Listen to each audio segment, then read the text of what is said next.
little icebreaker. So this is 2 truths and a lie. And for an example would be, I'm gonna give 2 truths about myself and 1 lie, and you have to figure out which 2 are the truth and which one is the lie. So 2 things about me, or 3 things about me. I do gymnastics, I have 4 dogs, and I like sauerkraut. Okay. So which one do you think is the lie? Yes, I ma'am. have sauerkraut. Yes, that is the lie. Okay, so Jake, would you like to go ahead and give the truth? Do I need to come up there? Damn it. This is terrible. This is so Oh, awful. I know I should have waited for Mom. Oh, Why don't you do it the I think this is Holloway really cute. Girls Night time? God. Oh my God, that I would be think this even is really worse. cute. I think you're doing a good job. Well, it's all fucked now. I have to go back. Don't look at him. Well, he's my example. Well, then use someone else. There's no people here. I'll use Nana. I'll use There Nana. you Nana go. will be good. Okay. So you're not going And scene. Think of 2 truths and a lie. She can Oh. two truths and a lie. Yeah, he probably didn't have any anyway. I'm just not gonna get you the turn. Don't put your thing over your mouth because then I think you're laughing. Please go. Okay. Hi, my name is Elizabeth Daniel, and this is my communications project. With me are my dad, my brother, and my grandma, and they're my audience. I am from Mr. Robinson's communications online class, and this is my final project over bullying. And for our first little topic to kind of get it going, we're gonna do a little icebreaker, and it's a game that I call 2 truths and a lie. And I'm gonna tell you 2 things about myself that are true and 1 thing about myself that is a lie. So, 3 things are: I have 4 dogs, I like sauerkraut, and I do gymnastics. What do you think is the lie? Yes. Sauerkraut. Yes. So, Nana, why don't you do 2 truths and a lie? Okay. I'm 74 years old. I live in North Fort Myers. And my middle name is Isabel. Right? I know it. Your middle name is not Isabel. It is Lynn. Okay, so now that we're kind of relaxed and everything, what is a bully? Does anybody know what a bully is? Yes. Someone that picks on somebody else. Yeah, pretty much. It's the actual definition of a bully is a person who habitually seeks to harm or intimidate those who seem vulnerable to them. And one very, very important thing about bullying, it is habitual behavior. It is not just a one-time thing. Someone called you ugly on the playground one day. That is not bullying. That's just someone being mean.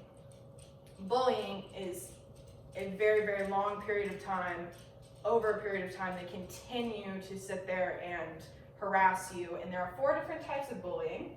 And there's verbal bullying, physical bullying, cyberbullying, and relational bullying. And cyberbullying is definitely probably the biggest type of bullying at the moment because we have gotten so into social media and there are a lot of people who feel that they are attacked online. For verbal bullying, it's when you are saying cruel or mean things to someone else. Physical bullying is going to be hitting, punching, when you get actually physical with someone. And then cyberbullying is obviously online type of bullying. And then you have relational bullying, which is, relational bullying is definitely like the type of, when you get into relationships where they become physically abusive or mentally abusive. So, what should you do if you are being bullied? Tell someone. Yes. And that's what you should do if you're being bullied. You should tell somebody, anybody. If there's not one person in the world that you think that you could tell, find some random person who you know would help you through it somehow, like a school janitor or in your case, Jake, you're at college. If you felt like you were being bullied, maybe go to like a public safety officer and tell them, hey, this person is harassing me. They won't leave me alone. I don't feel comfortable, and they will help you through it. If you are younger, it's definitely very important to tell a parent because those are usually going to be your biggest advocate. If you tell your parents someone's bullying me, obviously they're going to want to get to the bottom of it. And if you see someone else being bullied, it is very important to tell somebody.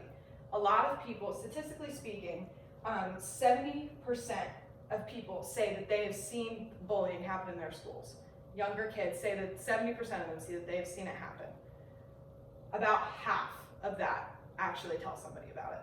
So it is, people do see it happening, however, they don't tell anybody. They just let it go on. They think, oh, somebody else will say something, but then somebody else never ends up saying something. So it's very important that you do tell somebody if you are being bullied.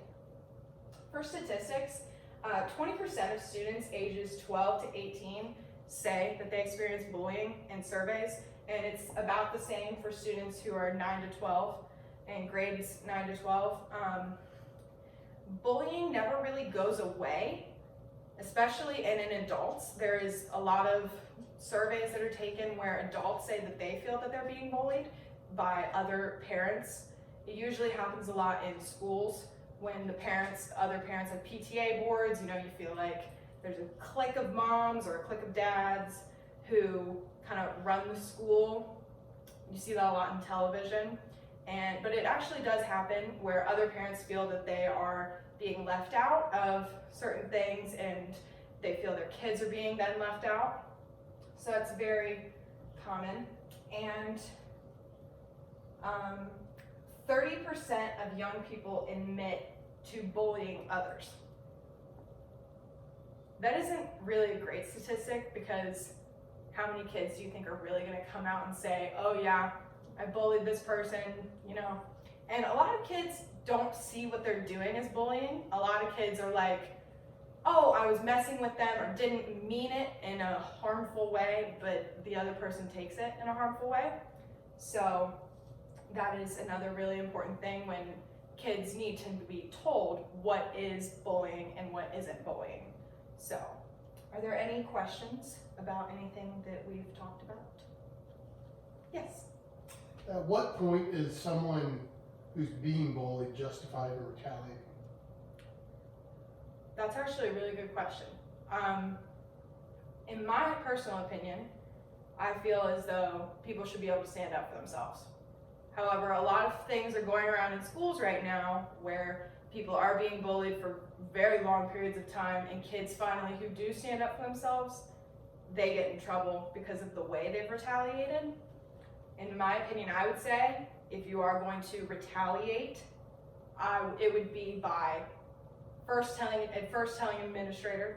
If they do nothing about it, tell somebody else, and if it continues to happen, then honestly, I feel like you are justified to take matters into your own hands. If you have contacted multiple sources and multiple people, then I feel like you should be able to take matters into your own hands.